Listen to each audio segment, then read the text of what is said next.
Vous faites très certainement partie de cette communauté qui n'a aucun goût puisque vous avez choisi l'armée Custodes. Je suis vraiment en train de leur dire ça alors qu'en fait je me suis teint en bleu, puis en rose, puis en blond. Oubliez ce que je viens de dire, on va parler des forces, des faiblesses et du gameplay de l'armée Custodes.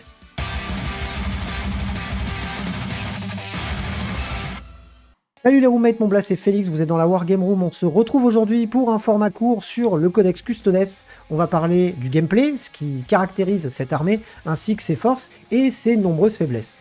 Et je me répète encore, mais ces vidéos n'ont pas pour objectif de vous pousser vers la méta la plus pointue, mais seulement de vous donner mon avis sur une faction que vous auriez envie éventuellement de commencer, ou sur une armée que vous allez bientôt affronter et vous aimeriez en connaître la trame de manière générale, globale, sans pour autant passer par des vidéos de plus d'1 heure, voire 1h30. Mais n'hésitez pas à aller consulter mes confrères sur YouTube qui vous proposent des formats beaucoup plus détaillés sur le sujet. Et si d'ailleurs vous avez fait votre choix et que vous voulez jouer une armée Custodes et la commencer, je vous invite à consulter ma vidéo sur comment commencer une armée Custodes à moindre coût.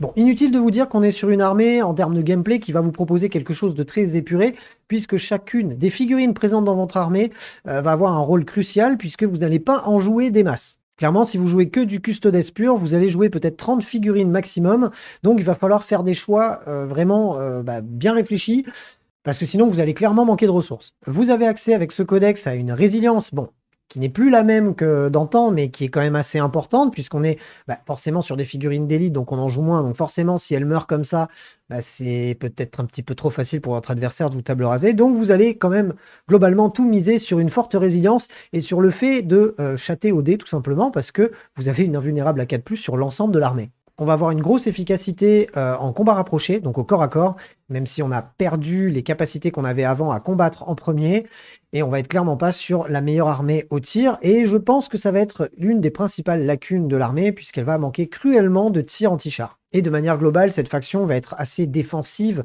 et plus dissuasive qu'autre chose.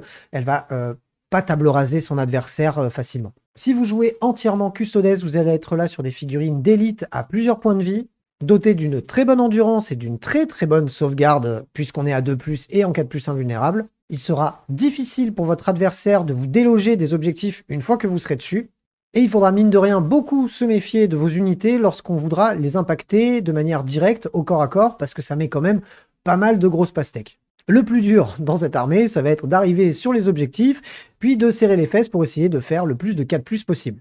En termes de force, on est là sur une armée assez résiliente. Elle a perdu parce qu'elle a plus autant de capacité à tanker les blessures mortelles qu'avant, sauf certaines règles sur certaines unités en particulier, mais on est là sur une armée qui base quand même son gameplay sur le fait d'encaisser et de pouvoir un petit peu tout se prendre dans la tronche sans trop broncher, ce qui est à peu près normal lorsqu'on joue 15 figurines à 1000 points. L'ensemble des unités à pied vont avoir la possibilité d'avoir une Vexilia, ce qui va leur permettre d'augmenter leur capacité de contrôle d'objectifs. Donc on va être sur une faction qui va très bien garder les objectifs, même si elle va devoir excessivement serrer les fesses pour pouvoir les conserver, mais ça va clairement faire partie de leur force. Le bouquin, bien que peu riche en datasheet, vous offre quelques figurines personnages utilisés de manière indépendante ou au sein d'unités qui vont vraiment les booster, ou encore faire office de petits missiles ou même gros thon qui va tanker l'adversaire. Et bien évidemment, une létalité au combat rapproché et encore plus au corps à corps, notamment grâce au kata et grâce au fait que toutes vos unités ont des armes qui font minimum dégâts 2. Pour finir avec les forces, un aspect hobbyistique de la chose, c'est qu'en termes de peinture et de modélisme, on est sur l'armée peut-être la moins chère à jouer, et très certainement la plus rapide à peindre, puisque avec des techniques faciles de brossage, vous pouvez rapidement avoir un niveau de rendu qui sera complètement acceptable sur le champ de bataille, et c'est le genre de détail qui n'est pas négligeable, surtout quand on démarre. Et en parlant d'ailleurs de points positifs, si vous voulez voir mon top 5 des meilleures unités du codex selon moi, je vous invite à consulter la vidéo juste ici. Pour ce qui est des faiblesses, parce que ce codex en a beaucoup, il a, selon moi et selon beaucoup de personnes, été pas super bien écrit. Cette armée, bon, ça par contre, c'est quelque chose qui est là depuis la nuit des temps, et clairement soumise au craquage de dés. Si vous avez, comme moi, un Mathieu dans votre entourage, qui fait que des 6 ACG de dés, ou au moins que des 4+, vous n'allez pas rencontrer beaucoup de problèmes. Par contre, si vous n'arrivez pas à sauvegarder à 4+, ce qui est souvent mon cas, vous allez très vite être frustré parce que si vous merdez vos sauvegardes invulnérables, vous allez très vite perdre vos figurines.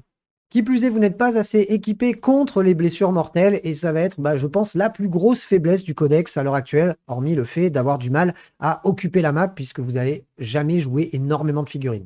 Le codex a totalement perdu toutes ses capacités à combattre en premier, ce qui veut dire que lorsque vous allez impacter plusieurs unités avec plusieurs unités custodes, eh bien, si votre adversaire interrompt le combat, vous allez vous retrouver à vous prendre pas mal de tatanes dans la tronche. Et surtout d'un point de vue défensif, lorsque vous allez être impacté par votre adversaire, vous allez juste pouvoir serrer les fesses. Et si le mec s'est équipé en face pour vous défoncer, il le fera. J'en ai parlé un petit peu plus tôt, mais le manque d'empreintes sur la table peut être un problème, notamment face aux armées dites de Swarm, qui vont jouer peut-être 100, 150, voire 200 figurines.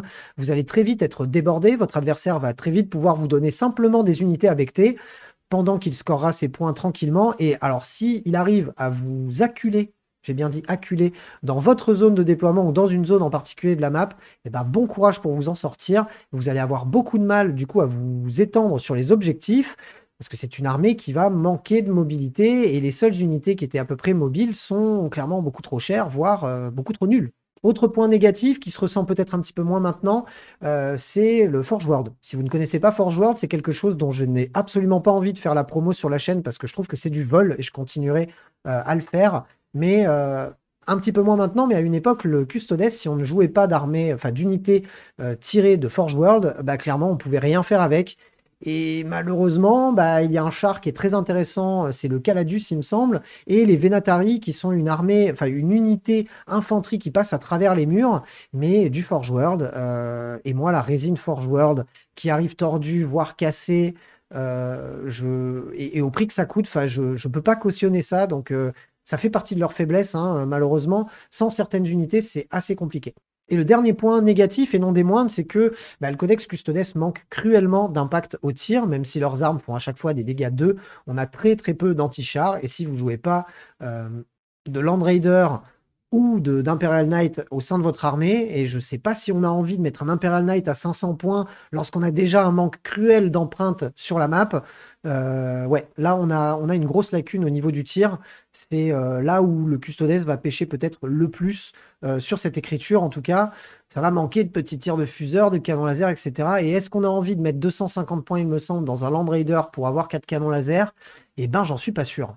D'ailleurs, en ce qui concerne les points négatifs, je vous invite à consulter ma vidéo où j'ai fait mon top 5, mon flop 5, les unités les plus pourries du codex que vous pouvez retrouver ici. N'hésitez pas à me donner votre avis dans les commentaires. Est-ce que vous notez certains points importants à aborder qui pourraient aider la communauté à mieux appréhender cette armée? N'hésitez pas à le faire, j'y répondrai avec grand plaisir. Et si vous voulez qu'on échange en direct sur le sujet, n'hésitez pas à me rejoindre sur Twitch, j'y suis tous les jeudis soirs à 20h30. J'espère que cette vidéo vous a plu. Si c'est le cas, je vous invite à mettre le pouce bleu, à mettre votre avis dans les commentaires, à me suivre sur YouTube, activer la cloche, vous rendre sur les plateformes de dons participatifs, acheter vos figurines via MyHobbyPlace. Vous connaissez les bails, tous les liens sont dans la description. On se retrouve très bientôt pour plein d'autres vidéos. D'ici là, prenez soin de vous. Salut les roommates.